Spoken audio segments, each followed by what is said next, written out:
Okay, so there's a bunch of silly things that are making me unusually happy today. First, my little Zibby is on the bed. That is new and unusual. She needs assistance on getting up here, so I had to put her on the bed. But it was like one of the few times that she looked like she wanted to. Now, if there's something going on outside, she isn't above getting up here by herself, but otherwise she kind of struggles sometimes. But she's here now, and we're all excited about that.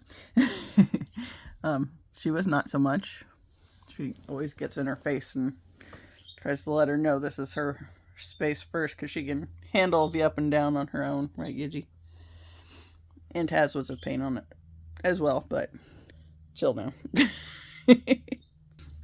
Okay, so also, because I said there's a bunch of silly things or something to that effect.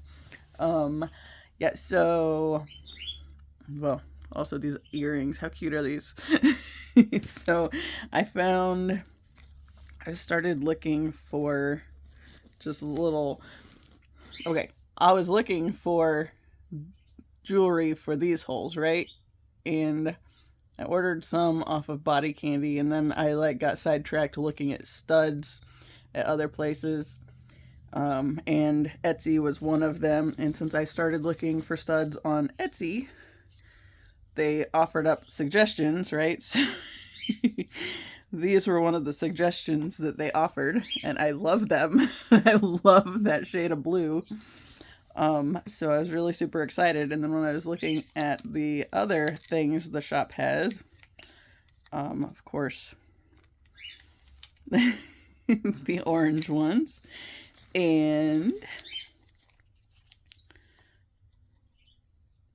so I've been trying to straighten them before I show them, and the purple ones, because those are three of my favorite colors. And of course, pink is on there as well, but I don't have any that she didn't have them in pink. She had them in green. I almost got the green, and then it's like, maybe not. But she also had them in yellow, and yellow is not my big color.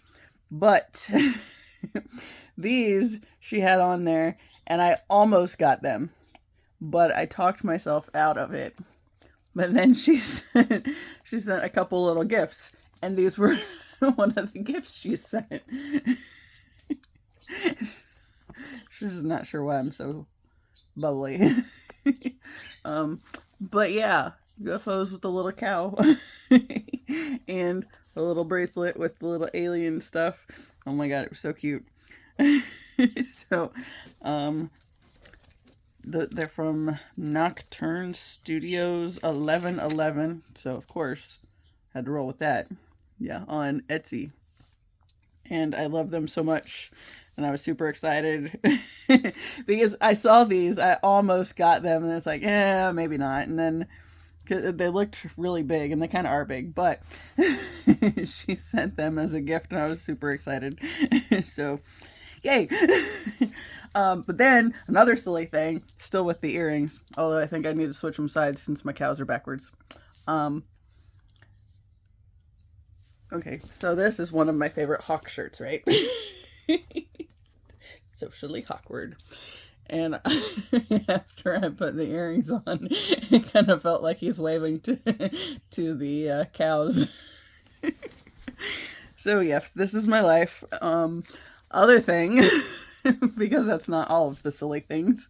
The other silly thing was I woke up this morning and I had a dream that my cousin that just moved back home across the yard was in as well.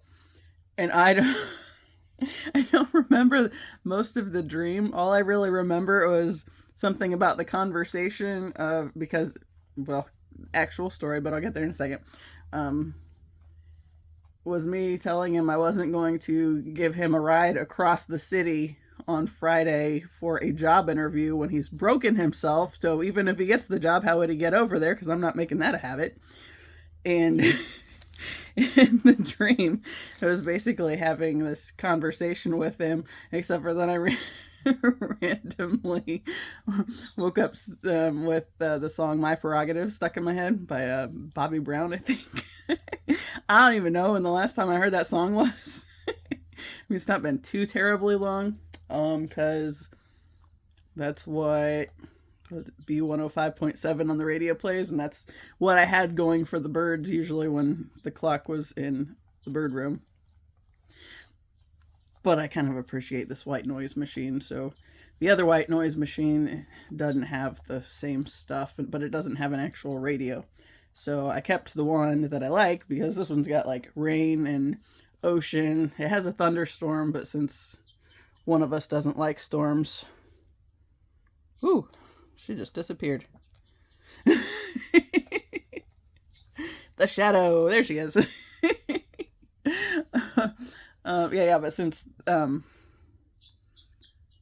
since this one has the better white noise stuff, I decided to keep it in here so I can block out more of what's on the other side of the door. But then I don't have the radio going for the birds as much. Now, I do sometimes play it in here and just turn it up so they can hear it, but Buddha got real chirpy when I started talking to the dogs and acting like I was getting ready to do a video. And it's like, okay, it was, before I got there, he was, okay, I mentioned this too. The current cage that they are in, which is the smallest one that they've been in a long time, but it came with these 2 food bowls that have mirrored outside. Well, the whole thing's mirrored, but he's discovered his reflection in it, so he will sing to his reflection. He was going nuts. It's like, that's got to change. That's not going to be helpful during a freaking video. So I went in there and I had to mess with my computer for a little bit because I was just not making sense of things. I put Spotify on in there so they have something to kind of distract them with. And at first I was like, why is there no sound? And it's like, it's been a while since I tried to listen to any music in there or anything on my computer. I think it was before things shifted. Apparently I accidentally hit mute at some point in time, but it's like my speakers weren't working and like there was nothing coming out of the computer. It's like, did my speakers crap out on me? It's like, wait a second. Where's the volume on this thing? And I think there is a button that is to mute it, and I thought it had a little light on it, but I could have just gotten that wrong. Either way, like, I didn't realize it was, I probably dropped something on the keyboard. That's how it got muted, but I finally figured it out. It just took a while. So it's been a couple days since I did a video. Gracie was here for the whole weekend, and that was fun.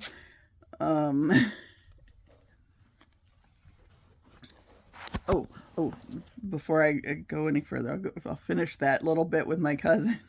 So last week, he called me up when I was getting ready to walk the dogs, and he sounds all anxious and everything, and proceeds to tell me that he has a job interview on Friday in Plainfield and needs a ride.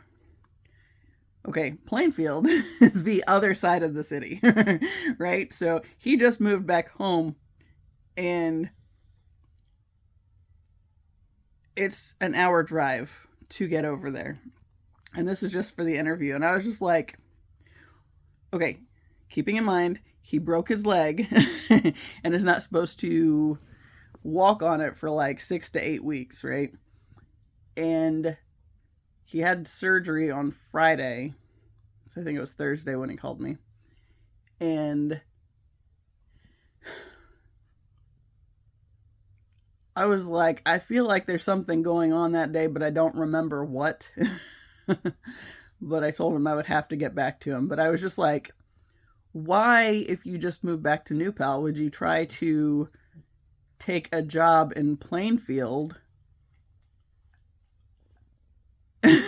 when you can't even drive? It's like, first off, like, what would that look like on a start date kind of a thing? Like, okay, say he gets the job and he can, but they want somebody to start right away. Okay, then somebody's going to have to drive him to work all the time? Fuck that. Even if it's like one day a week and he's like, well, I'll be moving back to Beech Grove with my roommate. And it's like, okay, that wasn't where he lived before. But they moved out of the other apartment. I don't know if the roommate has yet or not. But he had to back out on the lease, or at least the first part of it, since he had to move back home because he broke his leg and needs help and can't drive. So it's like, But, I told him I'd have to get back to him on that one. And when I was thinking about it, it's like, keeping in mind, I've never had to ask him for anything. And he's not one of the people that's high on the list of people I should ask for assistance if I needed it. But at the same time, I was like, I don't think he would help me if I had something going on and needed assistance, because he's actively shown that with like a lot of other people in the family that he has no interest in helping. It's like, why should I want to help him with that task? To take him an hour away to the other side of the city to have a job interview, and then obviously an hour back. And I mean, he didn't like offer lunch or anything for that matter. And I know he's kind of struggling on the money end at the same time, but it's like there was no talk of any kind of compensation. And when I was thinking of, now that I'm thinking about that, I probably thought about it the other day too. It's like, there's been a couple other things that I've helped him with, and if it's just helping him specifically, there's nothing in return for that. It's just me being nice and helping him with my time and effort, and I get the joy of his company. He's not real friendly, y'all. I mean, he's not a bad guy by any means, but at the same time, he's pretty damn selfish. It's like, why should I want to go out of my way to help somebody I know would not help me? And also, as like, there's nothing in there to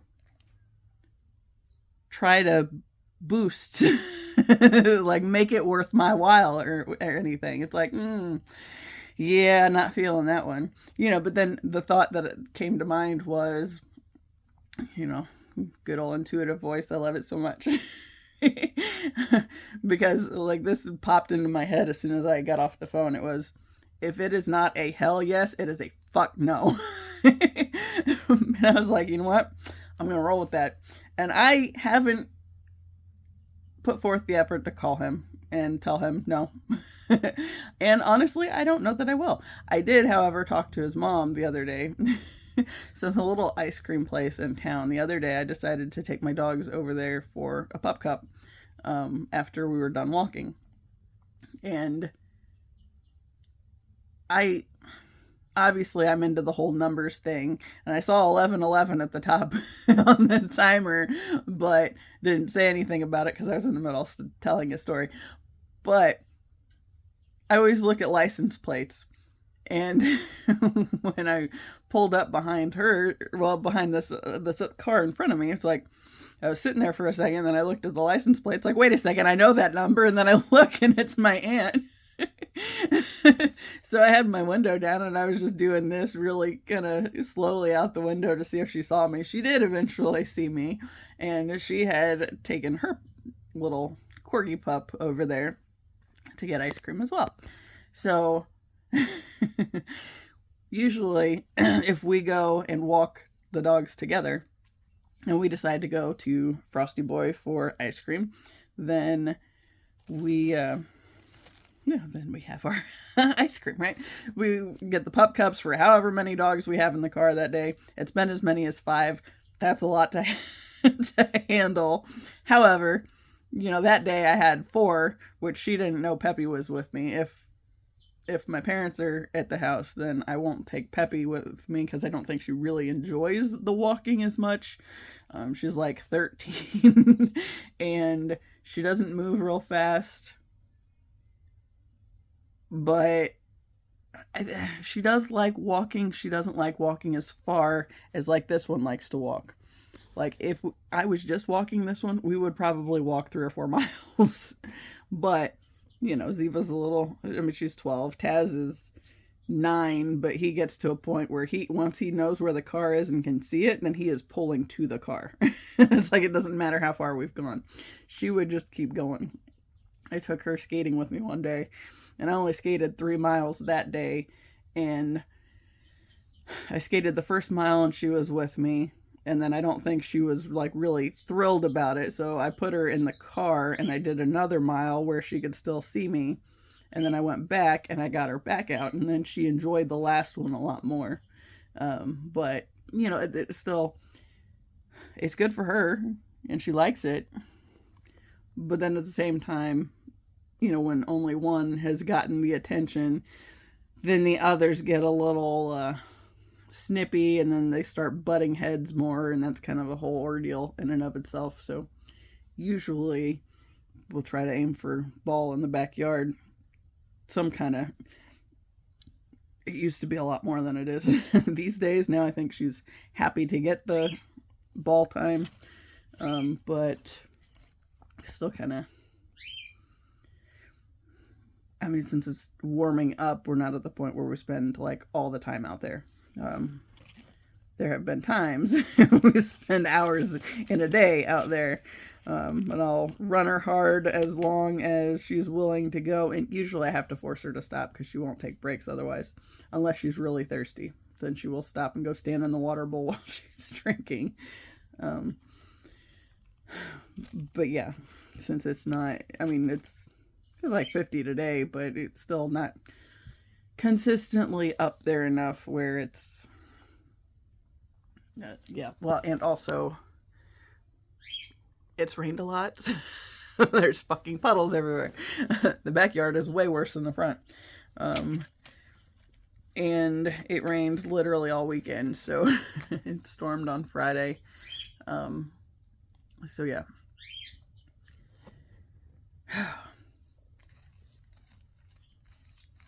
Yeah, like the deal with my cousin. Last night I was talking to my brother about that whole ordeal. I don't remember what exactly was the reason behind that coming up.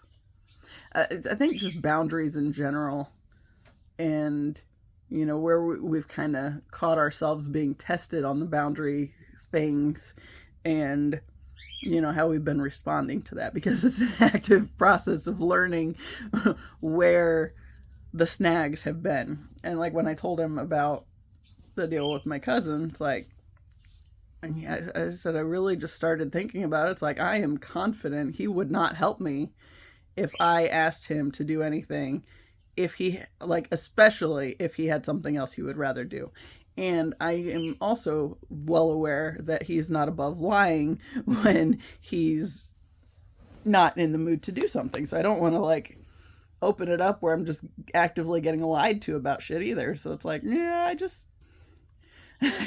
told him that intuitive voice thing. It's like, I just had this thought of, if it's not a hell yes, it is a fuck no.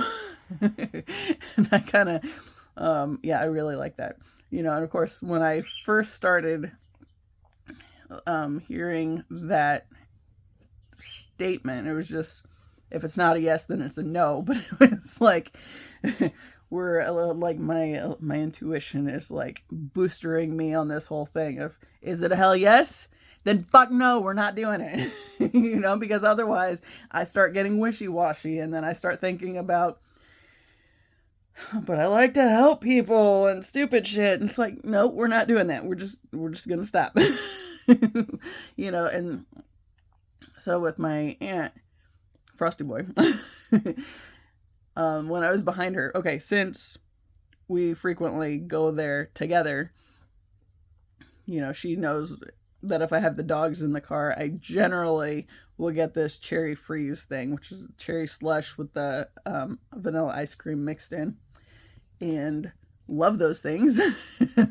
But here lately, I've been on this Butterfinger Flurry kick, right? So she went ahead and bought mine, like the pup cups and the slush and everything. But when I got to the window and they started handing out pup cups, they only had 3 because she didn't know I had the other one with me. But then I asked the lady, I said, she didn't get me anything else, did she? And she said, no. But apparently there was a guy in there that had taken her order. And so I went ahead and got myself a small Butterfinger Flurry. And then, before, I had just paid for it. And then the guy comes around and hands me this cherry freeze. It's like, oh shit, I have a whole lot of shit right now. But, okay, see, the freezes are safest with the dogs because I used to get the cherry slush float with just the vanilla ice cream in it, and I would kind of mix it in together myself. But they have different lids. They have the round plasticky lids with the big hole in the top for those. Whereas if you get a freeze where it's all mixed in together, it's a regular lid. The last time I got a cherry slush float, my little Zibbly companion stuck her tongue in it before we even got out of the drive-through line.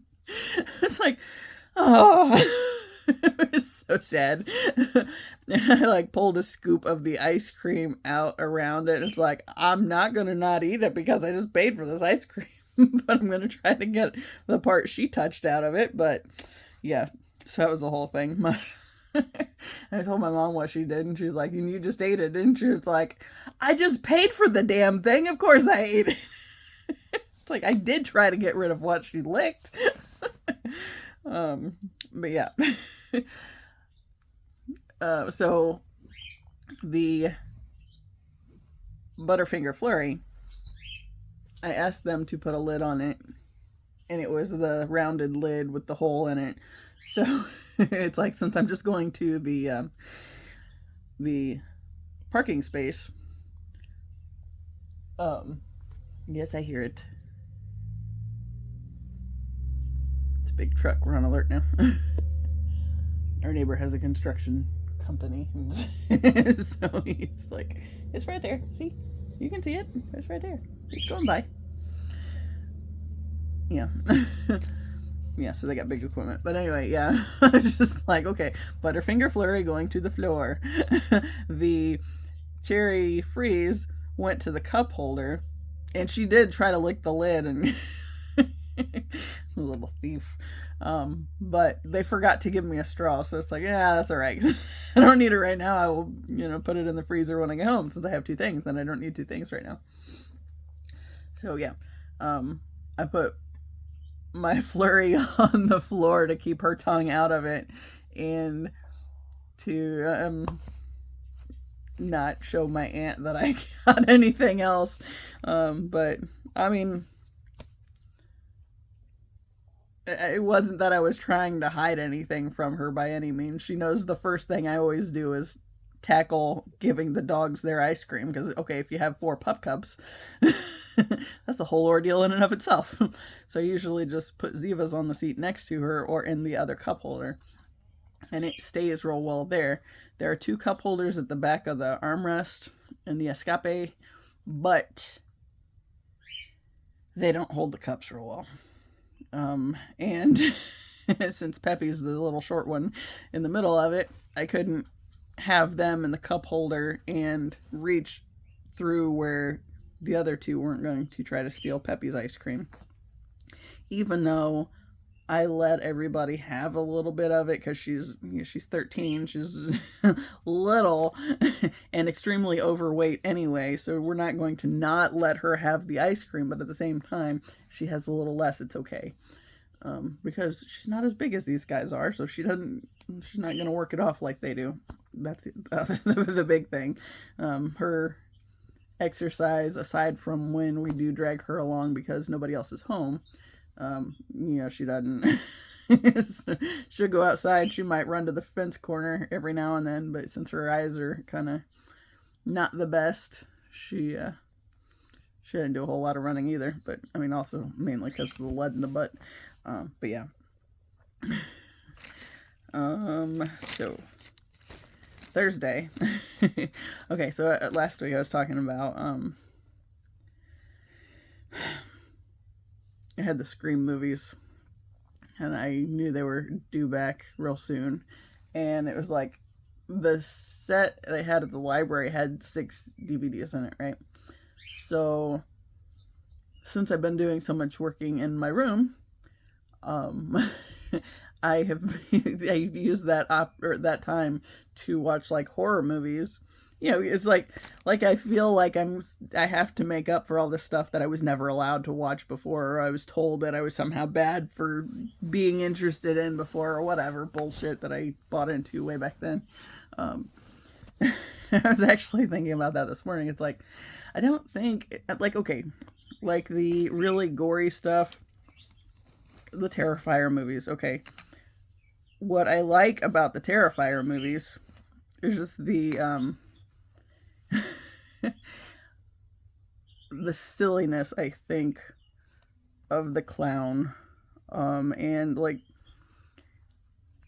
God, they're extremely gory like with the violence and all that stuff, and it's not that I'm just like dying to watch that kind of stuff, and really like anything that involves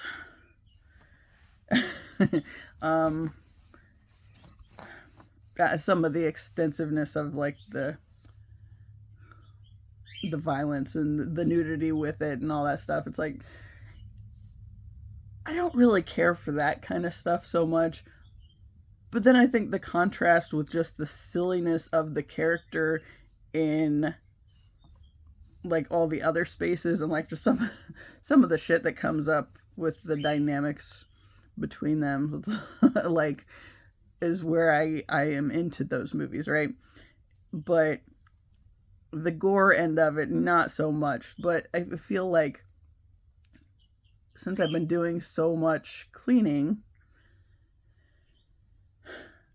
I like watching the horror movies while I'm doing that, because I don't have to like focus on whatever's happening. It's like I'm actively doing other stuff, and I will stop frequently and get distracted by whatever's happening on TV. But at the same time, it's not like if there's something I don't want to see that, then I can distract myself with something else. But also, I was thinking about this morning. It's like, I like to leave my doors open, my bedroom door or my office door. If I am in there, well, whether I'm in here or not, I leave the doors open so the dogs can go in. I have water bowls in both rooms for them with the big jugs on the top of them. So there's like, there's 3 in the living room for them, and there's 1 outside. But I like to leave the door open for the dogs, right? If I'm in here, like right now, we're pretty chill. There's a head on there somewhere. But, if somebody shows up, if they hear a truck outside that wasn't the neighbor, I don't know how we missed that one. If it's like the FedEx truck or UPS or mail truck or whatever, then by all means, all bets are off. They're going to start barking at whatever is out there. I don't know why they didn't bark at the neighbor, but I'm just going to roll with it. Because this one was obviously listening. But when we're chill, I love that. But when we get wound up, I like them to be able to leave in a hurry and not have to be barking in an enclosed space until I am able to get up and get over to the door. But then if I leave the door open, since I have to live with my parents at the moment, it gets really aggravating when they're like just feel the need to pop in. It's like, it's like, just because the door's open doesn't mean you have to talk to me.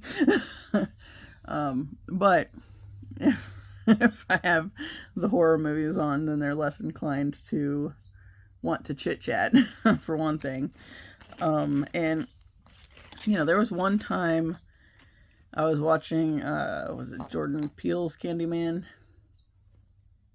And I love that movie. And it was actually the second time I think I'd gotten it from the library, and I was going to watch it in like a short span of time because I just really liked it that much. I had it started, and my mom came down here, I think, to use her bathroom, and then was going into the other room, and she said, "What are you watching?" I was like, "Candyman." And she's like, "Oh, what's this?" And I gave her a little rough overview, very rough overview, and she's like, "I might like that." It's like, oh, fuck. Because as soon as she starts in that route, it's I'm supposed to take the movie into the other room so she can watch it too. That specific time, I knew she was going to use the opportunity to try to rope me into giving her information about my brother. Because that was how we were raised, was to basically rat each other out on stupid shit and not have each other's back, because we weren't taught boundaries. We were taught if you have secrets, it means you're doing something you're not supposed to be doing. So then you just rat yourself out because if they find out about it later, then you get in trouble. So that kind of a thing. But, since I'm on my journey of navigating this whole boundary thing, I have discovered that I don't have to tell her shit. And it is still very difficult at times to not just happen into it, just because, absent-minded, not thinking about it, whatever, but like when I was watching the movie that day, it's like, I knew she was going to try to get information about something with my brother. It's still in the time frame that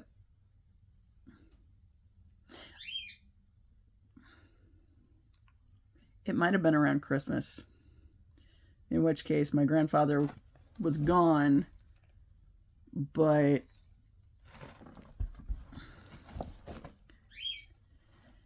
yeah, but there's still a whole lot of family drama. It was after Christmas or around Christmas time, because I had that damn vibration plate. the gifts that are, let me prove to you how much I love you by getting you these things that I didn't ask you if you wanted, and don't really care if you do or not, but I need to prove that I know you so well I can get you something that you like. Kind of I don't know. I talked a lot around Christmas time about how I dreaded Christmas, and I really just hated the whole time of it, because it's, literally about, I don't care if you want this stuff or not. I want to prove that I can pick something out that you like. And then if you don't go along with it, then she makes you feel bad and gets her feelings hurt because you didn't like it. And, like with the vibration plate thing, she's like, will you use it? Will you use it? It's like, at first I was like, I don't know. And then I was finally like, you know what? I feel like it's something that sounds better in theory than in practice. I said, in theory, sure, it sounds like an easy way to work out, right? And just stand and squat and get vibrated. Jen said it seems like the same concept as the shake weight. And it's like, yeah, that's probably the nature of it, except for this one's more for your butt. Yeah, or like those vibration belt things that, like, our family friends, the one that died last year, Mike, I remember they had one. It's like you lean on it, or like lean back in the little strap, and it just like jiggles your butt. And I remember when we were little, we thought it was hilarious. And we would use it just because it was funny. But yeah, it's like, God, does that shit even do anything? Like the vibration plate, I feel like it probably does if you're holding the squat. I tried it once because they had it out, and it's like, really, this is just going to be one of those things that it becomes an obstacle to have to move around because it's big and awkward, and there's no real good place to put it. And yeah, it's just a tripping hazard otherwise.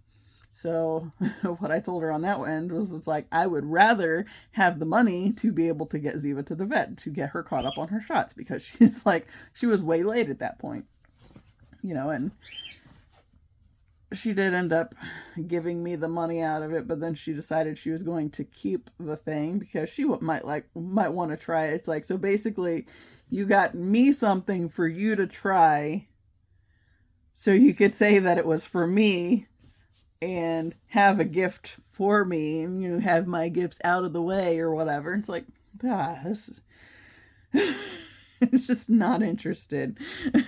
And yeah, I struggled a lot with just how much, like, the past 2 or 3 years especially, it's just like, Christmas is nothing more to me than a time of immense dread, because I have to come up with something, and if I don't, then I'm like letting something down. Alright. So we had some chaos because the FedEx guy came, and they were all sound asleep, and then, I'm sorry, am I in your way? Whoop!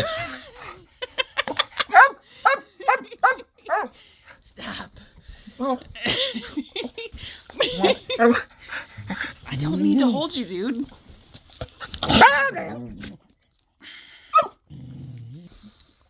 Anyway, so yes, that chaos was because of the FedEx guy got here. So that's why I like to leave the door open, because once they start going nuts, it's easier for them to be able to leave the room, right?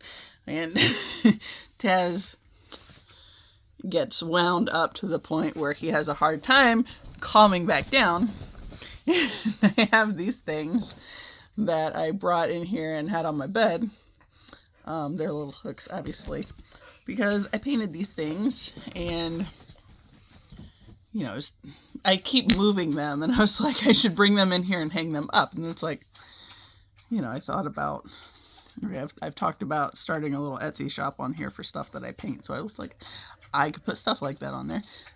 This kind of bothers me because there's a little white spot that I missed on both of them, so at least they have matching oopsies. But color wise, it works with like everything in here, so yeah, I'm going to hang them up at some point. I just don't know where. Currently, it seems like they're perfect for like hats and shit, right? So figure I could theoretically do, I got plenty of stuff I could probably hang up. But yeah, I even have this dream thing that has like a wire in the back of it. I could use that at the top of it even. But yeah. Taz stepped on it and hurt his foot, but then he wouldn't let me look at it, and he just kept yelling because he was more frustrated, I think. But we're mellow again. Mellowish, on the way to mellow. But yeah, going back to like the movie thing, it's like, I feel like if I'm watching a horror movie, it's like I don't have to be completely engrossed in it, and if my mom shows up and sees a bunch of like slasher shit, she's not going to be like, oh, I'd like to watch that one. So it's like I stand a chance of watching what I'm watching and still working in the space. So that's kind of one of my motives. And then the other is, my dad likes to just stand in the door and linger there awkwardly. It's like, you really don't have to. That is really obnoxious, and I'm not a fan of it at all. But yeah. Oh,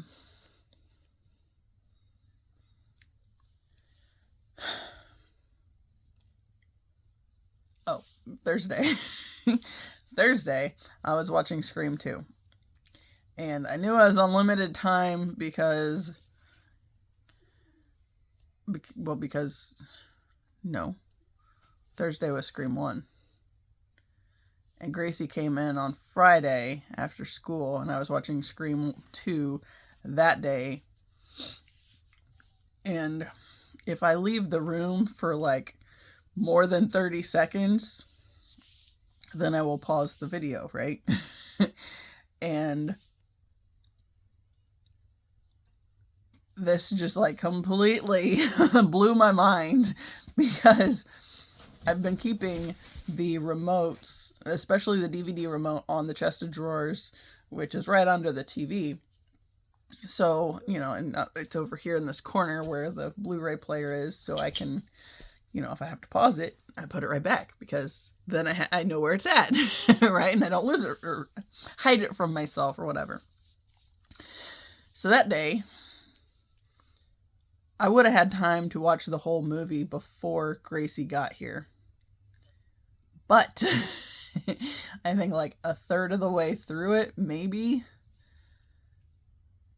I somehow misplaced the remote. It's like, I retraced my steps because I went out into the kitchen. I like had some pineapple or something, and like just some like little odds and ends. It wasn't anything big that I was doing, but it's like I retraced my steps like 10 times and could not figure out for the life of me what I had done with this damn remote. It's like I could have sworn it went right back up there. But when I got back to start the movie, it's like, where'd the remote go?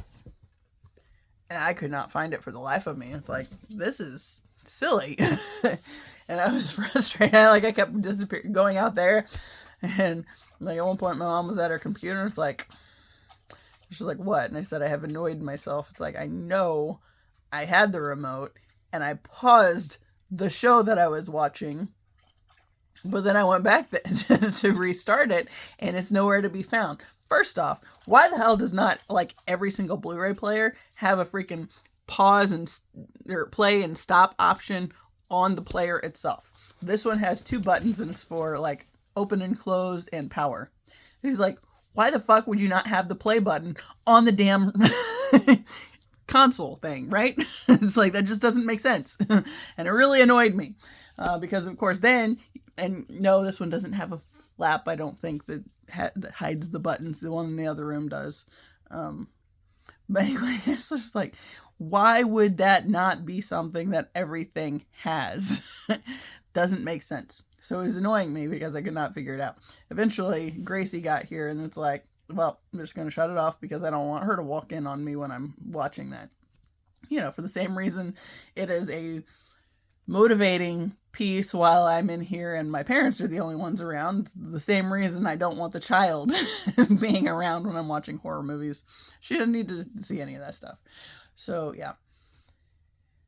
So I could not find the remote. And the next day, could not find the remote. On Sunday, still could not find the remote, but I think Gracie was in the other room at one point. And I started pulling everything out from under the chest of drawers, and randomly it's back there. Like way back there. And it's so weird because I feel like, okay, when I was moving the office and the bedroom and switching the spaces, I put a bunch of stuff under the chest of drawers because it wasn't moved. I had already moved it into here from the other room. It was like one of the easiest tasks, so I went ahead and did it, even though it was just in front of this little nightstand thing and a shelf that, I didn't need urgently at that time. The little nightstand has like paint clothes in it. So, yeah. So when I got the dresser moved from there and put the chest of drawers over there, then I just started shoving stuff under it to get it out of the way so I could move the other stuff, because my brother was going to help me with the desk. Okay, this was basically like this. It has shit in front of it, right? Because that's shit that I've been working on, and I got like more totes in the closet. I went through that stuff, organized it a little better. Still trying to figure out what I'm doing exactly in this corner. But I had stuff in front of it, so I'm pretty sure I didn't just shove it under the damn dresser, right? But when I started pulling everything out, then magically it shows up, and I'm pretty sure I hadn't messed with underneath there yet, and I was like, I knew that I needed to pull everything out from there, just because I don't want a bunch of shit under that. And, you know, I know my old computer's around here somewhere. I think it's under the bookcase, or one of the bookcases in the other room. But like that kind of stuff, I will put that under there, but I don't want just it to be just a catch-all for everything I want out of sight, out of mind. But yeah, it wasn't until I started pulling everything out that I pulled it out, and it was like way back there. So it's like, I went in the other room and I told my mom, I was like, I don't remember reaching under there at all, and there's stuff in the way, so I think I'm just going to blame it on the damn fairies, because I have no idea how it got there. But then it's so weird, because I have this sort of, not a memory, but it's like, honestly, what it feels like is the higher timeline version of me, like the higher version of me that is like more in control of like what's happening and sees the little silly things like this that are going on. I think that version of me might have very well put it under there. That said, it's like, I did not put it under there, but there's like almost this kind of memory where it's like a shifting in between timelines. Like, you know, I've heard a lot of people talk about how everything is now, right? Like the past and the future, like they're not real. Like everything is now. So then if you like think about, I mean, basically you're just collapsing timelines, and which one are you lining up with more? And, you know, I want to be in line with the highest version of myself, and I absolutely believe the highest version of myself would totally fuck with this version of myself. It's like, it almost feels like, okay, like if you're watching a movie and somebody's been drugged, and like you see like these weird flashes and like the memory, but like they have no actual hold on the memory and don't really know what is happening in the current moment, kind of a thing. It feels kind of like that situation. It's like almost like I see me doing it, but not this version of me doing it. It's like, that feels really weird. Yeah. But anyway, I found the damn remote, and it was kind of funny because, okay, the other night when I lost the remote, messed with his toes. Don't touch his toes. He does not like that. Although it's cute.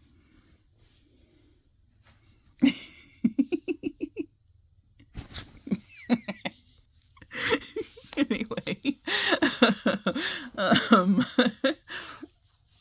yeah, so honestly, like my mind goes to that kind of scenario with like a scene from a movie, because it kind of, there was some stuff in the movie Spiral that seemed kind of like he was having these glitchy moments where it's like there's something there, but he wasn't quite getting it. So it's like kind of this little glitch situation. It's like I have this little glitchy memory that doesn't feel like a memory, but at the same time, I absolutely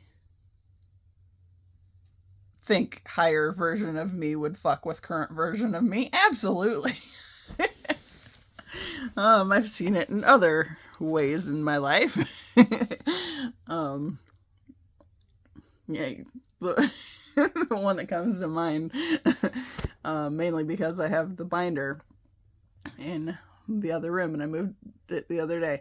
Okay, so when I was in undergrad and into all the churchy shit, I used to like on binders that I used for school.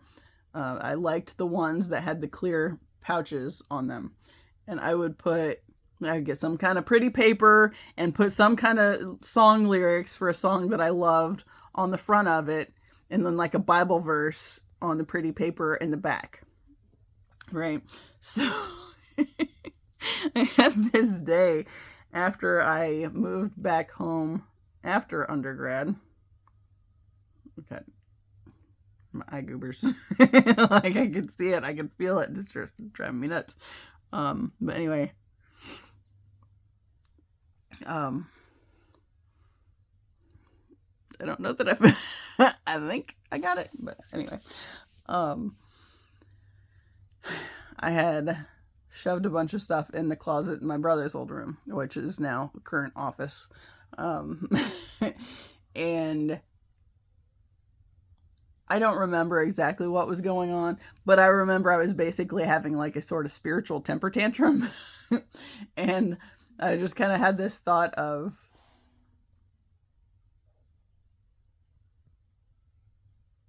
knowing that something was like what I was frustrated about wasn't entirely accurate, but I still just wanted to be frustrated about it. And I remember thinking something about this whole point and then digging around for something in the closet, and this binder falls and hits me in the head and lands Bible verse up. And it was like, oh, what was the verse? Hold on. Okay, I don't think that this one's exactly the same one. Because this is the one that I moved. This is what I did. So do not be anxious about anything, but in everything by prayer and petition with thanksgiving, present your requests to God, and the peace of God, which transcends all understanding, will guide your hearts and your minds in Christ Jesus. Okay, right? So, yeah. And Calmer of the Storm by Downhere was the song lyrics on it. I loved the song. It's still a good song. But I'm pretty sure, I feel like it was probably the same kind of paper that I used, but the Bible verse, I feel like it was something about faith and hope. And the one that's coming to mind is something to the effect of faith as being sure of what you hope for and certain of what you do not see. Anyway, it was something completely relevant to whatever was going on in the moment. And it just like literally just says one of these cracks me on the head and lands on the floor with the Bible verse side up looking at me like, here's your answer. Are you going to like snap out of your little temper tantrum now? And I laughed at myself because obviously it was hilarious. And it was clearly something beyond me in that moment that was like trying to get my attention, right? So, yeah, I absolutely think higher version of me would fuck with me in that way because I've had this other shit kind of happen too. Yeah. But I don't know. I thought I'd show the binder just from the standpoint, that's the silly shit I used to do all the time, you know, and it was just like a way of reminding myself of like the churchy shit and whatnot. But clearly I am not still in the same belief system that I was back then. I feel like, well, the biggest thing is, okay, I've had this thought a lot lately. And it's not a new thought. It's just one that keeps coming back up for me. And I've hinted at it, if not flat out said it at other points in times. But like the thing that keeps coming to mind is Christianity is basically just bad storytelling. Because, like, okay, if you watch a Christian movie, you know what's going to happen. It's like, it's all going to get you back to, yay, Jesus, you just need Jesus, and that's it, right? And that's basically what the whole storytelling of Christianity is you are not good enough on your own. You need somebody outside of yourself to fix you because you are just that awful. And you're going to go to hell if you don't turn to them and go to them for the forgiveness. But it's like, that's like lame. It's like, no wonder everybody's not in first character energy, It's like, yeah, that's like a big thing that I think Aaron Doughty, I heard him say it a few times, was being in main character energy. And it's like, so many people are like, just roll with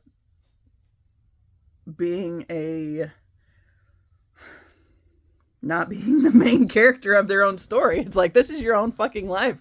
And you're literally relying on everybody else to do the things and like make it any kind of anything.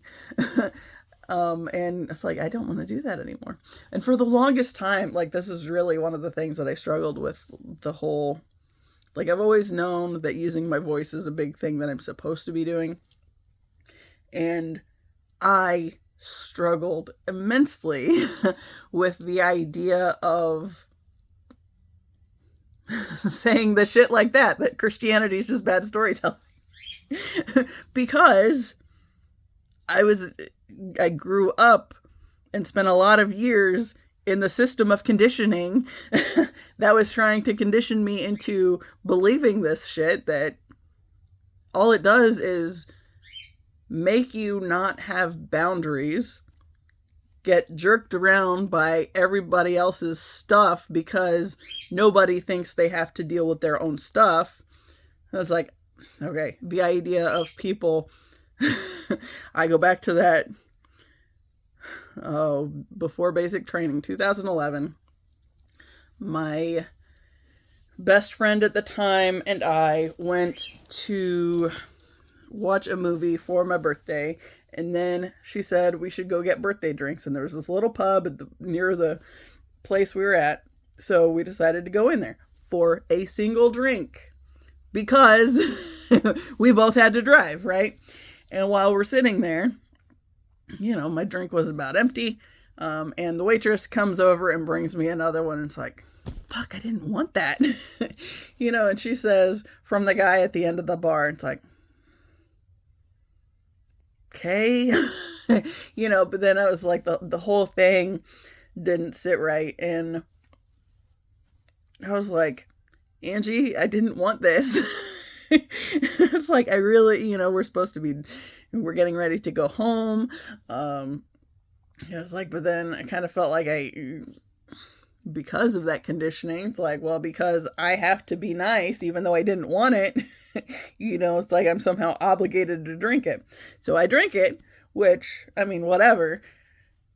Now that I know that I don't need to do that stuff, like I probably would not, but at the same time, it was just kind of like the whole, I didn't want it, but then he was just trying to be nice, right? And it's like, I don't know, just a whole bunch of ickiness.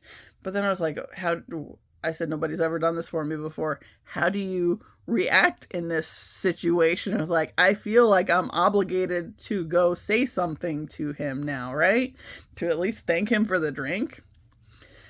Anyway, the old version of me, like, this is why I've gotten into a lot of stupid situations that I now realize were completely unnecessary. But we end up over there talking to this dude, and there was a series of really shady shit that came up. It's like I said nothing about that encounter felt right. Now, first thing was, he's talking about, I had this tattoo. Yeah, I think I had them all. This one is a Bible verse one. Isaiah 46:4, even to your old age and gray hairs, I am he that will sustain you. I have made you, I will carry you, I will sustain you, and I will rescue you. I still am pro this verse. You know, I don't have anything wrong with most texts for the most part. I think there's a lot of good stuff in that book. You also have to be capable of using your head and learning how to distinguish between something that makes you somehow feel you have some kind of right to treat other people like shit versus what does it say for you and to you, and how does it make you better or worse one way or the other, right? So that one, Isaiah 46:4, that one I have no problems with, because I still believe that there is a higher power beyond me. I just believe that we are all a part of the divine consciousness, and we are all here with our own specific stuff to learn what works and what doesn't, so we can make a better world.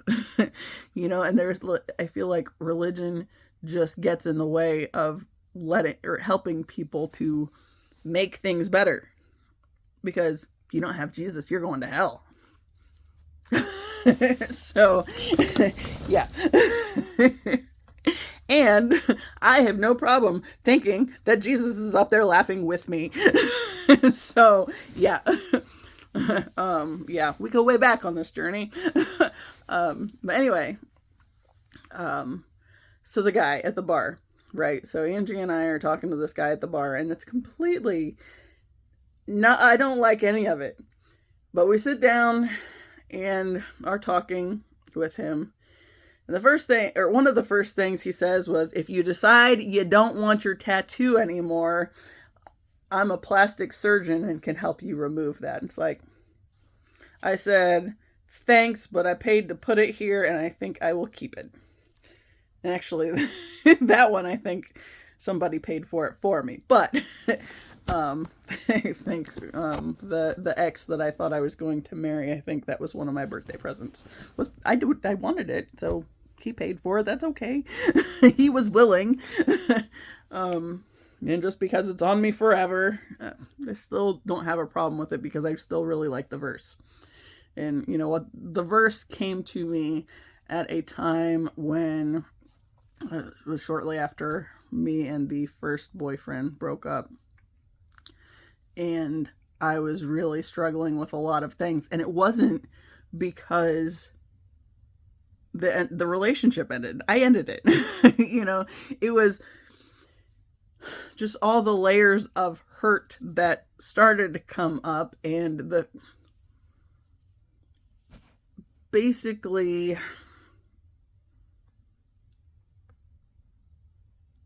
it's like I knew it wasn't love, and I couldn't grasp a scenario in which it was like a truly loving situation. Like, he was a really good friend, but like there was still, I mean, the relationship itself, it wasn't great. And honestly, it was something to distract me from the stuff that was shit in my life that I didn't know how to deal with. But at least I had this friend that, you know, the bigger thing was he was one of the only people that I had talked to about my suicide attempt, and was super supportive in general. Just the fact that that was something that I was struggling with, or had struggled with at any capacity. And I don't know that he knew how often those thoughts were there, but he was still somebody that was there to help alleviate, you know, like some of the mental anguish, I guess, that I was going through in the high school days, right? And so that's, after the breakup, that's when the verse came to me. And then because I knew I loved that verse so much, and it always spoke to the fact that something beyond me gives a shit about me too.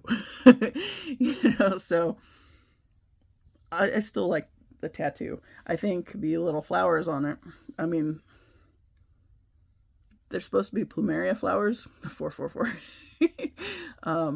And I mean, for the most part, they look like it. The pink one is no longer pink. You can't kind of see it under my bracelets. It's now white with a little hints of orange. And the orange and the purple ones kind of disappeared. So at some point, I might get that tweaked. But that one taught me that was not a good type of pink for me because it didn't stick.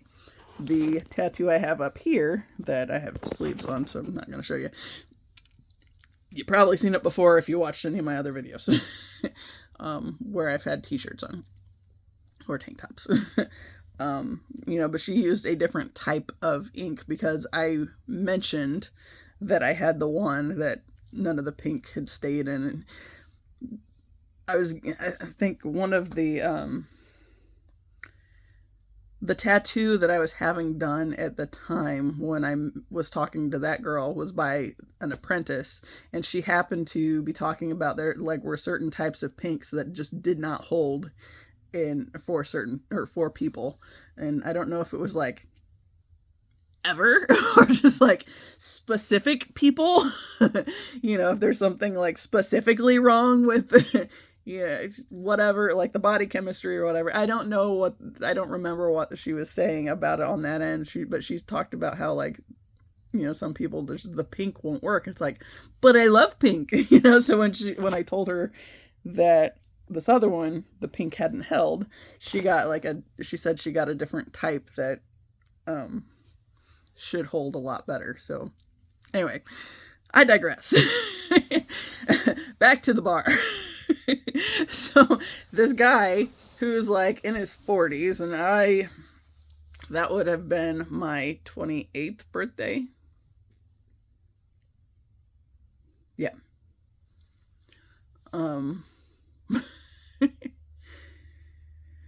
Wait, is that right? Make me math again. Yeah. It's like, wait, I was born in 83 and it was a 1 year because it was 2011. Yes, it was my 28th birthday. Anyway, so he's like in his 40s and I think I was like 28. But the bigger thing was, Angie says, "Oh, it's so nice that you got her a drink. It's her birthday." And he said, "Oh, happy birthday. How old are you?" And I said, 28. And he says, "I wouldn't have guessed more than 21. It's like, first off, why are you trying to hit on people you think are that much younger? Or whatever this was. It's still a creepy-ass situation. That wasn't the creepiest part. I got a dog foot in my bag now.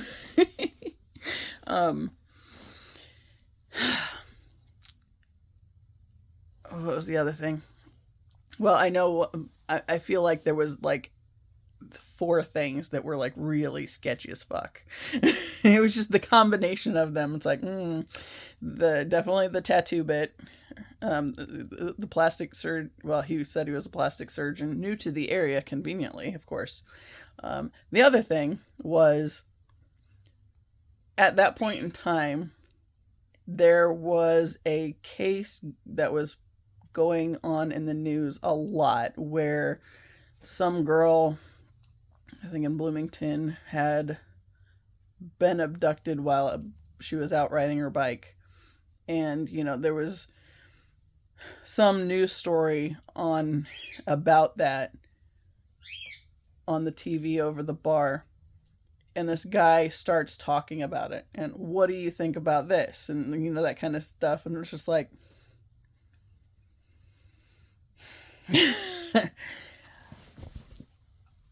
at one point, he got up to go to the bathroom. I think he expected that we would, run off at that point in time. And then what's he going to do? Follow us to our cars? I wouldn't have ruled it out, to be honest. And when he was in the bathroom, Angie and I were talking. I said, I feel like this is a really sketchy set of conversation points for somebody you don't know and have just met. And she agreed. Oh, that was the other thing. He said he's Catholic, so he could do whatever he wanted during the week and just pray for forgiveness on Sunday, and he was good to go. It's like, First off, while I've mainly heard that connected to Catholicism beliefs, that is not exclusive to that. That's basically a way of life for a lot of religious types that I've known, right? And I always struggled because it's like I really felt like I was trying to be good and it just was not working anywhere. And anyway, I digress. So the idea of you need somebody outside of yourself to save you sounds like a load of shit because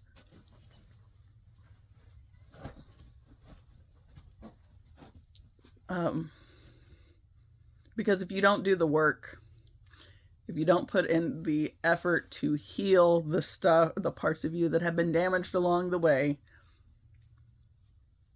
and like truly heal from it, you essentially just perpetuate the problems. Like if we are living from the wound, we are essentially more inclined to hurt others because of the wound, right? And so that whole idea of you need somebody outside of yourself to save you doesn't work, because if you're relying on somebody outside of you to have done the work and to forgive you for how terrible you are, you don't ever move past the feelings of being terrible. And it's just a way of keeping me wounded, I think. Because it hurts to go into the deep, dark places. I think the point of Christ's life was to show you that it is possible to make it through the healing process. Not that it's easy. Of course, in the story, he spent 3 days in hell, right? First off, I think if he was really doing this kind of work, it wasn't like... I always struggled with the idea of just 3 days in this other space. It's like, no, that doesn't line up for me. When I was, after my TBI in seminary, I've talked about how I feel like, I told somebody in the Wednesday night class that I felt like when I got the TBI, it kind of like brought the conditioning to a screeching halt. And I was like, no, now you have to look at this differently. Now think about it from this perspective. Think about this aspect of it, and like all the things that weren't lining up kept like smacking me in the face. Like we had to have this one particular Bible for, it was kind of like the seminary had the one go-to, and it was basically because it had a whole shit ton of footnotes, and like they used it through the organization, so you didn't have to always buy a new Bible for every different class because somebody else likes this other thing. But they had extensive footnotes in it. And I remember one of them was talking about the story of the woman at the well, and how that wasn't in the Bible until hundreds of years after it was like put together. And it's like, oh, why would that story get added in later? Because that's like one of the go-tos people use to smack other people upside the head with how terrible they are, right? So, yeah. Anyway, going back, that was one of the things that's like when I started, I've gotten glimpses throughout my life of these different things that I'm supposed to be doing. And that was one of the big snags for a long time, was the frustration with stuff that I had been conditioned by through what I'd learned from the church or Bible studies or whatever, and knowing that at some level I was kind of be running my mouth against it, like I am kind of today. But then it was like, but that's supposed to be truth, right? And then I remember getting really stuck on this idea, and that intuitive voice was just kind of like,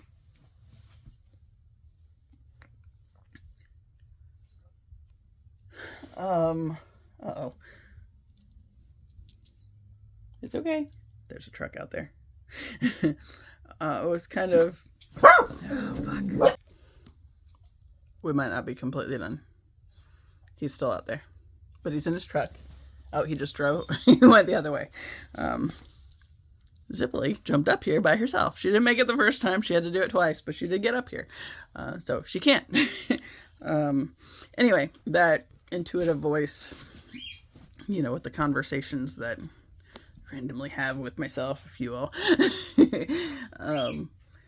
At one point, I was so fixated on the truth. It was talking about the truth isn't what you think it is. There's a lot more to it that goes into it. And, it's like, it's not so cut and dry as everybody wants it to be. It's like, this is the only way that there is because this is the only true thing. But there are lots of true things that are no less true just because other things are also true. It just makes it really hard to kind of navigate, and that's why, okay, it was the focus on speaking my truth, right? And I was worried that my truth wouldn't line up fully with this other stuff that was beaten into my head, that I was supposed to believe was true. And it's like there's just so much to the truth. And it's like, okay, my story is my story, right? So the stuff that I've been through, even though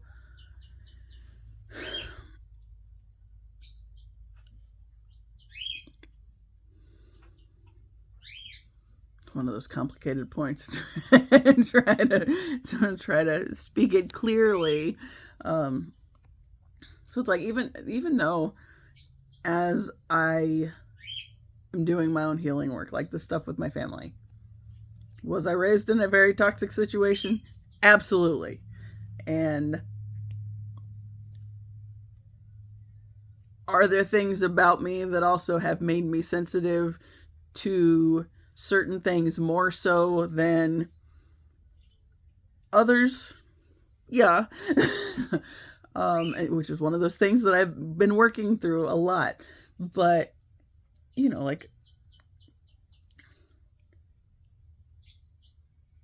just because there are things in my birth chart that support the extreme sensitivity to certain things, like with all these damn cancer placements, that doesn't mean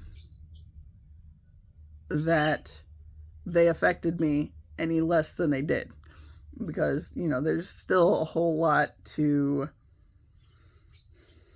the whole journey. And yes, okay, as you heal through from things, it's like you keep coming back to things, because healing isn't linear. So it's basically a big spiral. So you keep coming back to things that you saw one way and that hurt extensively at some,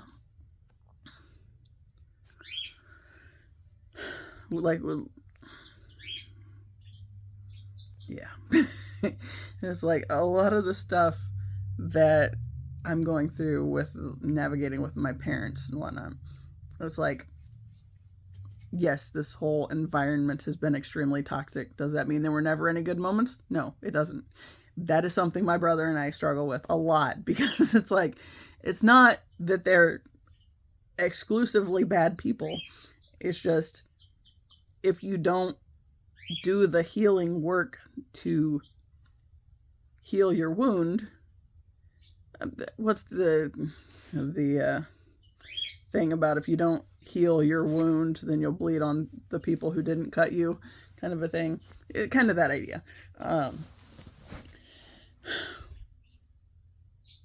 But it's like, just because me and my brother are healing and don't want to be locked into the same way of seeing things as we always have been, it doesn't mean we've been any less affected by it, and that we should just like ignore all that stuff. You know, there's still a lot. Okay. One of the things that frustrates me about like the whole deal with like narcissistic abuse and whatnot,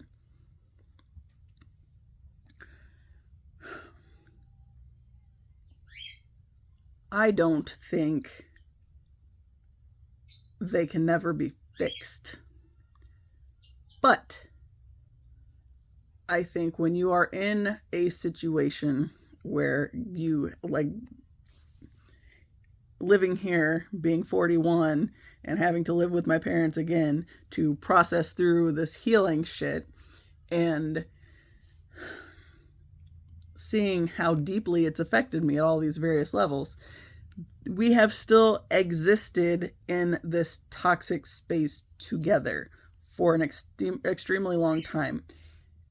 And I think there are times where, okay, while I do not think they are beyond redemption, if you will, I think it's not mine to fix. And it's not something I can fix in any kind of way by continuing to be here, when part of what opened it up to begin with was just the back and forth with, you know, like, I was conditioned into these ways of being, and it's very hard to work through the conditioning, or to get out of the conditioning. And there are certain environments where just the fact that we exist together in this environment kind of calls back the old way of being, you know, and it's kind of a big struggle when I'm setting the boundaries now and they're still trying to, like, I can still feel them kind of, you know, like kind of tapping on my energy, like, where are the weak spots so we can get back in and have access to your energy like we always did before. And it's like, I'm not willing to back down from that. They have a lot of healing work to do. It is not my responsibility to heal them. And that is something I struggled with a lot. Because when I was younger, and it's like, I could see the wound and where it was coming from.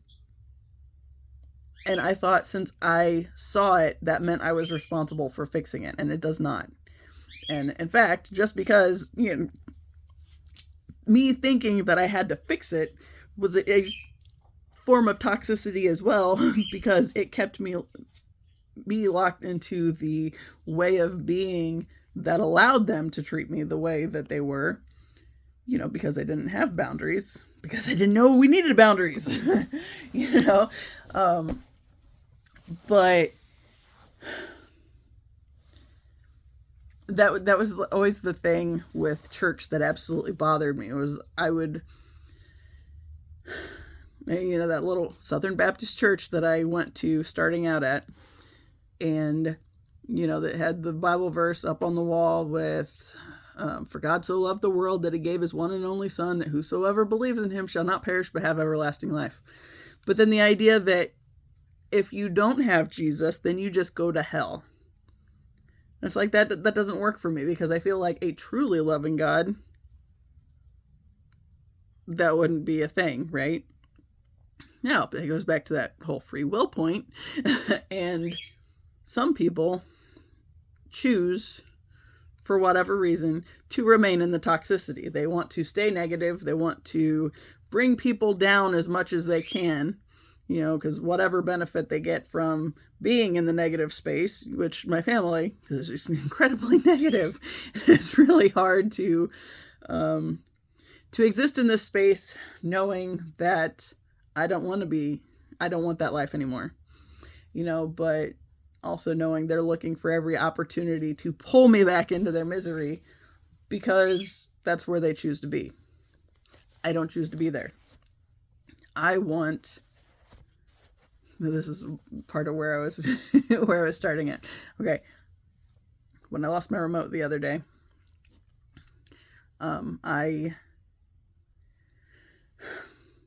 actually, no, it was before I found it, I think. And I think I found a Saturday night, come to think of it. Anyway.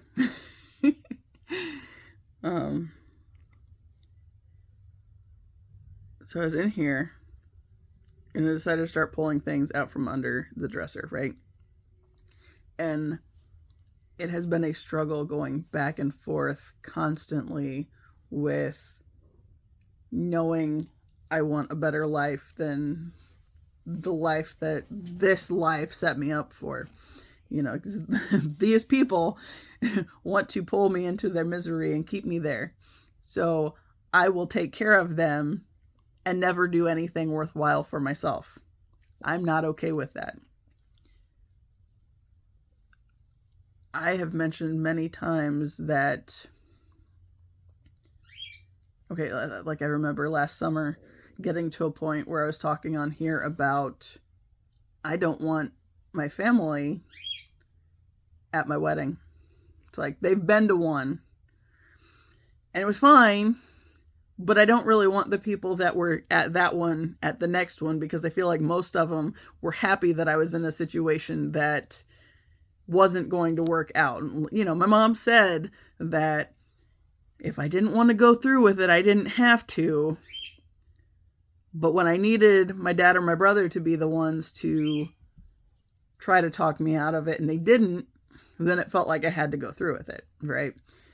So I ended up going through with this marriage that I didn't want, to be honest. It's like I approached that whole situation with the idea that, you know, I was getting ready to be 30 and hadn't gotten married yet. And then I'm thinking about like I'm feeling all the conditioning from like my great grandma when she used to say to find a good one, or to find one before all the good ones are taken, you know, before they're all snatched up is what she said. You know, and I remember that. I feel the burden of the, you know, just being some kind of burden for my family because I was getting ready to be 30 and hadn't gotten married yet, you know, and the one that I thought was going to work out hadn't worked out, and, you know, hell went loose from there, right? So last summer I was thinking about how it's like, you know, I really, especially when I was realizing how much they actually contributed to my being in that shitty situation because of the shitty way of being they're okay with being in, you know, and how that took me down this path of negativity myself. And I thought, you know, I was basically in the mindset of something was better than nothing and didn't think I was worthy of anything better. So I went along with that one, and like there was a whole lot of major red flags that if I could have stepped back from the thing enough, my intuitive voice would have been like, what are you doing?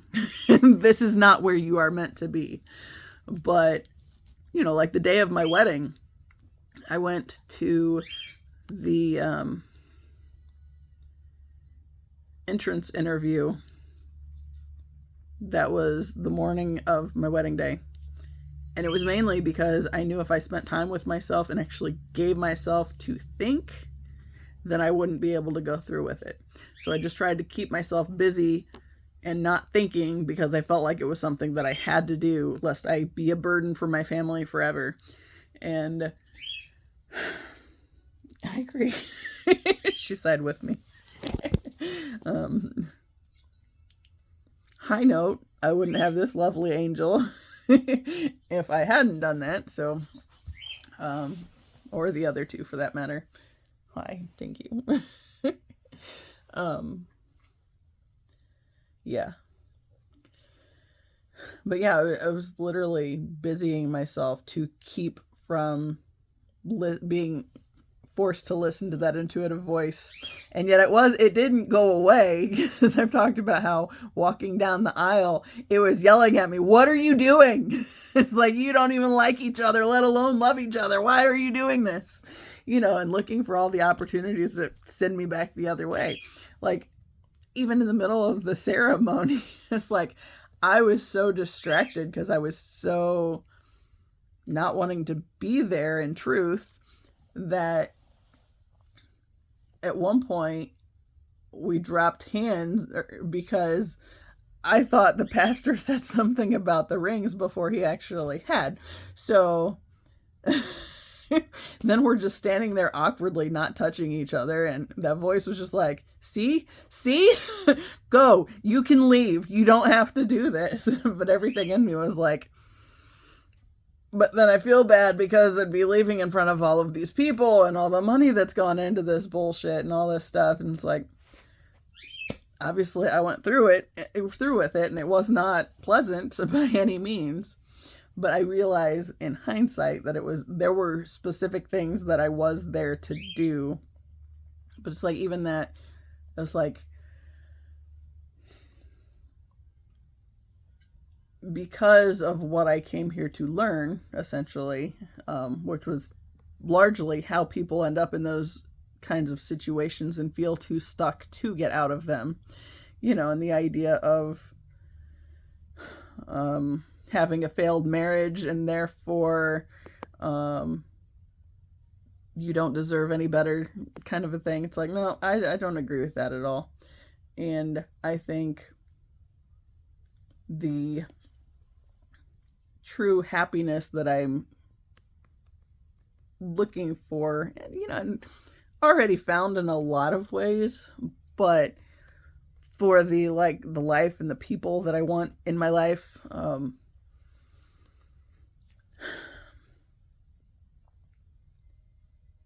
I don't remember where I was going with that.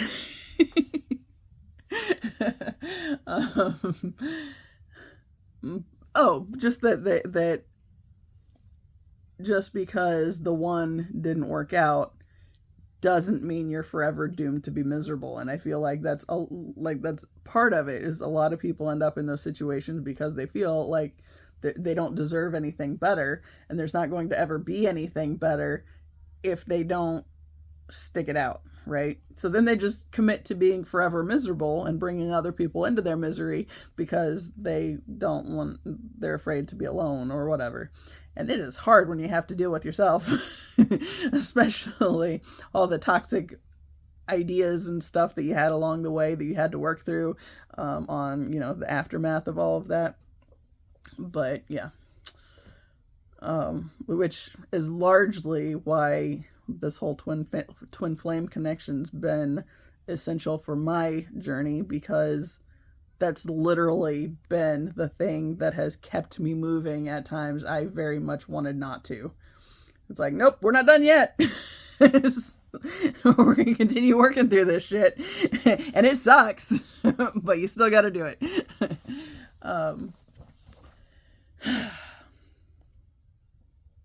But yeah, anyway, so going back to the remote.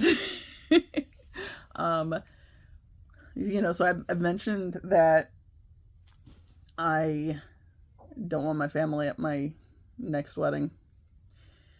And I have mentioned that I've really been struggling here lately with the idea of having them involved in my life in any kind of way. Because I feel like they're largely the thing that's blocking all of the good that's meant for me in my lifetime.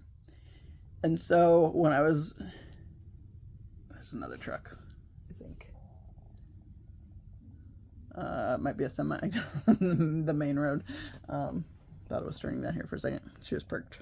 No, she's not. And my stomach's rumbling, sorry. But anyway. so I kept saying, hey, where's the remote, by the way? Just, universe, I would like to find it again. Kind of a thing. And I was busying myself with some cleaning in here and some moving things around. And I flashed back to this thing that I saw. Ellen Degeneres, I follow her on Instagram, and every now and then she has old clips from her show. And there was one where Jim Carrey was talking about manifestation, and he was talking about somebody that had said, you tell the God or whatever what it is you really, really want, and then promise to do something in return. Right? So whether that's like pray however long, or do something for the environment or for humanity or whatever, what are you going to do in return? So then, put what you want out there and what you're willing to do, right? And so I had this thing just flash into my head, and then I was like, I said I really am ready for all the good things that are meant for me in this lifetime. And if that means I have to walk completely away from this family, I will do that. I am ready to get to the good, finally. And it was kind of funny because one of the, almost immediately after I have this thought, I start pulling everything out from under this damn dresser, and then there's the remote. So it just kind of now you're onto it. It's now you're on the right path. This is what you need to do. It's oh, and then there was something I saw on Instagram with a meet and greet that he's doing. And it was there was a part of me that was But then there's also a part of me that's because it's it opened up a possibility kind of a thing. But then is that the kind of opportunity that I meant to move on, if you will? It's I don't know.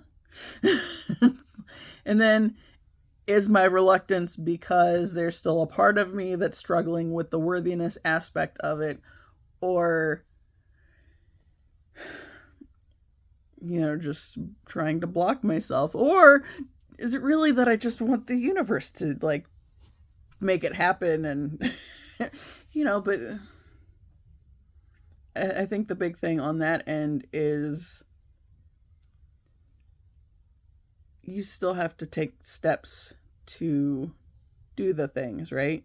So I've kept thinking about this transformation card with my Denise Linn Sacred Destiny Oracle deck. The butterfly card talks about transformation and says it's not about just moving things around. It's literally about becoming something completely different. It's I can see how all of this family shit is an active block on any of the good that I want in my life. It's still hard to think about not ever being connected with any of them ever again. And my brother and my one cousin, not the one over there that wants me to take him to the other side of the city. Well, the two people that I've talked to kind of more than most on this, I also talked to Ben a lot, but he's not family. So, it's I don't feel like I'd have to disconnect there, but at the same time, it's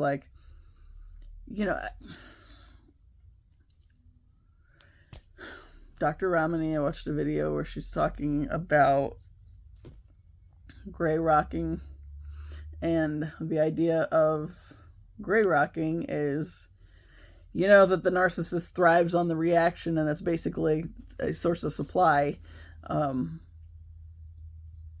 So if you just don't give them the reaction, oh man, that drives them nuts. And it's funny because before I ever heard the term gray rocking, it's I was sitting in the Alabama house with my ex, and it's like he literally is just trying to get a reaction.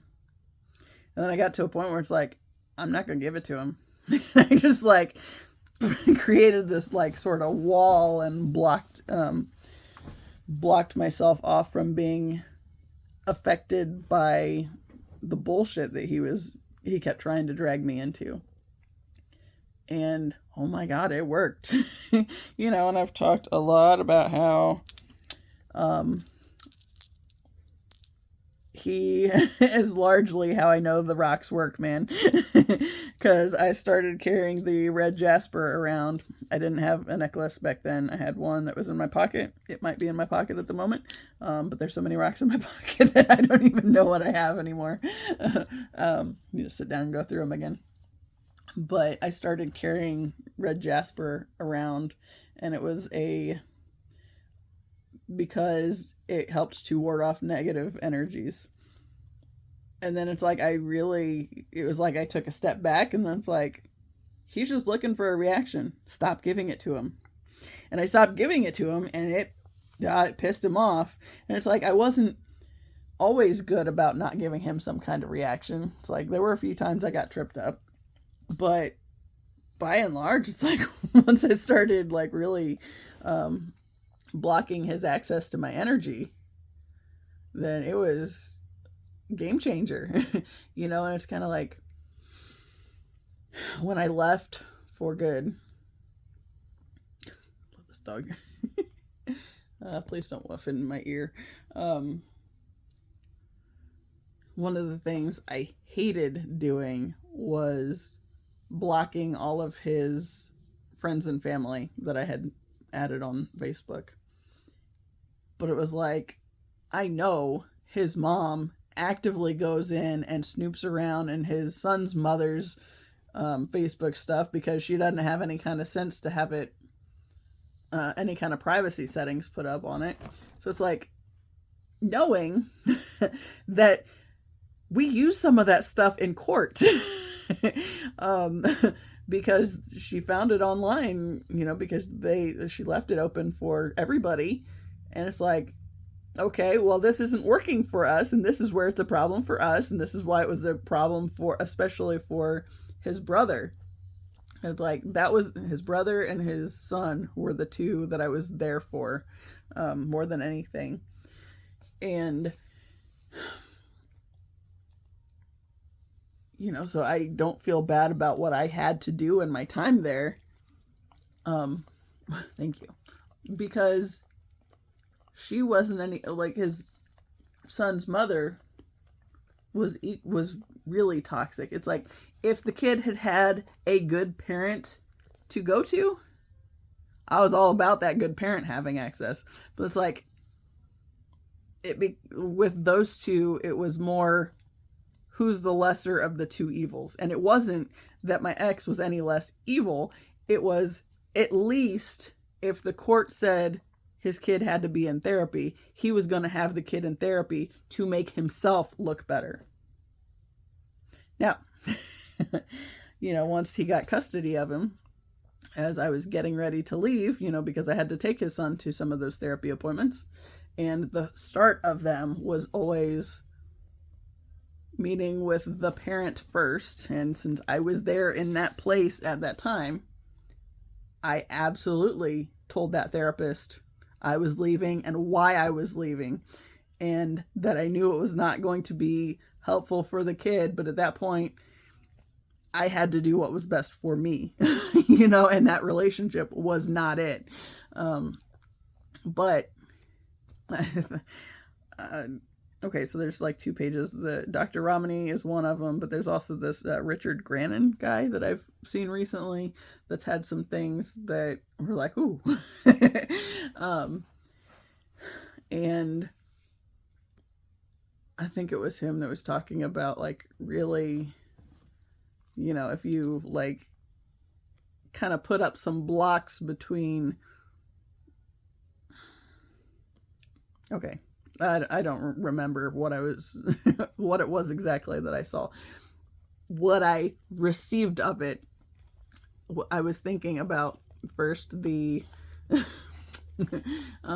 therapist bit, where I got the opportunity to tell his therapist what the kid also had to deal with, and that infuriated my ex because I said, hey, I said, his court ordered psychiatric eval did say he needed further testing to rule out narcissistic personality disorder for the father. And I was like, so this is an issue, but I had no doubt that he was going to do everything in his power to make sure that kid stayed at one consistent therapist. Now, whether it was that one, I don't know. But because his son's mother had been just jerking him out of therapists and schools and just bouncing him to the next one every single time her story started falling through,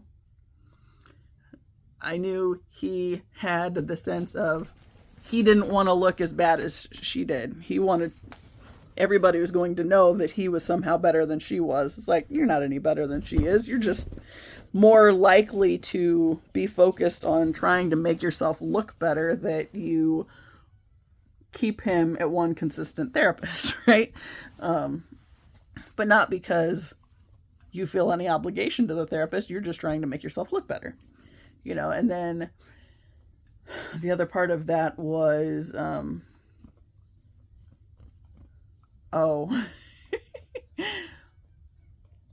keeping in mind when I was having to go through to build this near flawless case against the child's mother for my ex to get custody, which again, not because he was a great parent. He was at least more concerned about the vain things that made him look better than the kid's mom. So he was motivated by appearances. Now, when I was going through the stuff, I've talked about like a bunch of like the text conversations, and I found an app that you could print off timestamps and all this stuff, like the entire conversation, so we could prove that, like I printed a bunch of, my mom and my conversation where I literally said, she's letting us have him for spring break. We don't know what she's up to, but we know she's up to something. But we're going to have him for spring break. And, so then when the protective order with mostly made up shit comes out, it's like, you literally, I already knew what you were doing.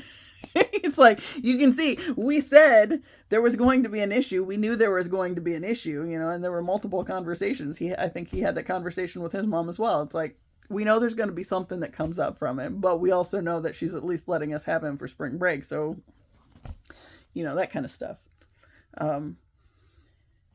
But yeah, like when I had left, when we were in the apartment, he had told his brother, I was combing through this stuff. I found the shit where he told his brother about how I just couldn't live without mommy and daddy, and that was why I went back. And, he was mocking me, and his brother, I don't think his brother was really necessarily believing what he was saying, but just kind of accepting what he was saying, kind of a thing. But it's like, seeing how he talked about me at a time that I left, it's like, well, I already know how all this is going.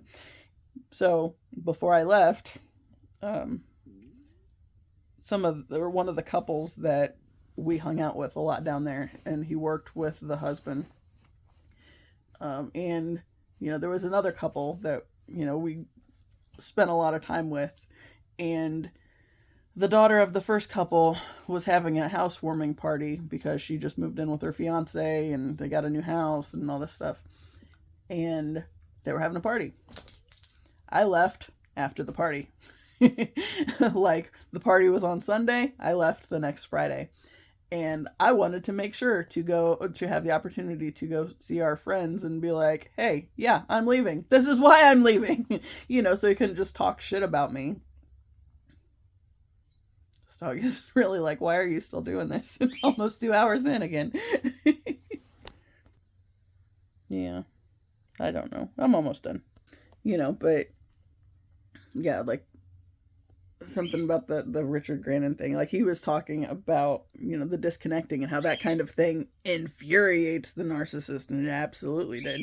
And then I think about like how bad things got after I left for good when we still had to communicate, which pushed me to, make moves on sending his mom an email about all the reasons why I would not be back.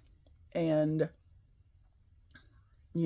I told her I knew he was literally just trying to drag it out as much as possible so he could prove that I was after his money. So I didn't give him the opportunity. I was like, look, I left with my stuff and my dogs were the most important thing for me, honestly. And I said, if you can get him to sign the paperwork within the divorce paperwork within 4 business days, we will not go to court. I said, if it has to go to court, then we'll absolutely go to court. And of course, since I had built that rock solid case that helped clear her other son of the shit he'd been accused of, as well as, got custody to the asshole that also didn't deserve it, but at least would be more consistent on the stuff that the court ordered. She knew that I could prove all that stuff. I could build a rock solid argument. And so, yeah. But anyway, like that whole, I don't even know where most of this is. I mean, like I can kind of see it weave together more, but this is still really long. It's like, why am I still talking? I need to wrap this up. Probably because I took a couple days off. But yeah. It just reminded me of all that, and since I brought him up, then the Richard Grannon thing. Yeah. But, I will say that is something, I mentioned that I did agree to the universe. It's like, I want to get to the good stuff, and if it means I have to cut off all of the rest of it completely, I'm willing. It's not going to be easy because this is still my family, and, all these damn cancer placements and cancer being the ruler of the 4th house, which is all about home and family. It's rough, especially on the in-between part where my chosen family that has not yet, that I've not yet had come into my life just yet.